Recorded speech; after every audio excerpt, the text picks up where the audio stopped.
Okay, hello and welcome to Monday Maths. I hope you all had a wonderful half term. Today we're going to be looking at prime factors. Okay, and it says to know and use the vocabulary of prime numbers, prime factors and composite numbers. Now everything there we have looked at before. Just before the holidays we did a lesson on factors. We know that factors are the numbers that a number can be divided by. We've looked at prime. Okay, this was the last bit of work you did. We know that prime numbers are numbers that can only be divided by 1 and itself. Okay, so we know what this is to work out prime numbers. The only other bit there is composite numbers. Remember, a composite number is a number that isn't prime apart from 0 and 1. They're just special. They're not prime or composite. Okay. And it actually reminds you at the top of your page of all of that information. It tells you what a factor is, a prime number is, a composite is. Now, we're now going to look at prime factors. So this is just putting all of that information together. So it says a factor which is also a prime number is a prime factor. To find the prime factors of a number, we can use a factor tree. So it's got an example there of 70, okay? And we haven't put 1 and 70 on because 1 isn't a prime number, so we don't need to. If we were working out all of the factors, we would, but we don't need to here. So we've gone for 7 and 10. Now 10 isn't a prime number, so we've divided it down by its lowest prime numbers. It can be 5 and 2. So 70 is 7 times 2 times 5.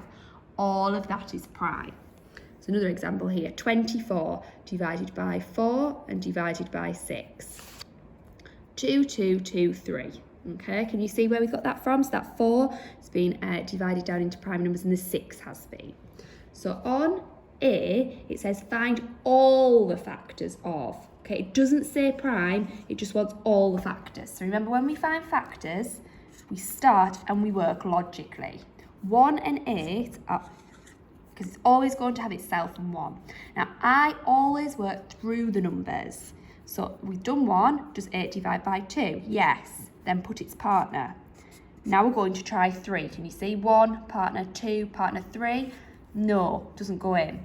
Now we're back to 4. We've already used 4, so because we've worked logically, we know we've found all of those factors.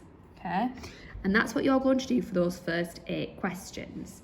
Then, just as a little recap, you're going to need to find all the prime numbers between 10 and 20. Very similar to what we did before the holidays. You're going to write the next prime number. Remember, prime numbers are always odd because any even number divides by 2. And then I want you to explain why these are not prime numbers.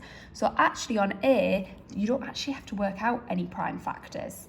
I would suggest trying to work through A first, have that extra practice, maybe just having a go at B, because I think it's important that everybody has a go at working this out, okay? So 32.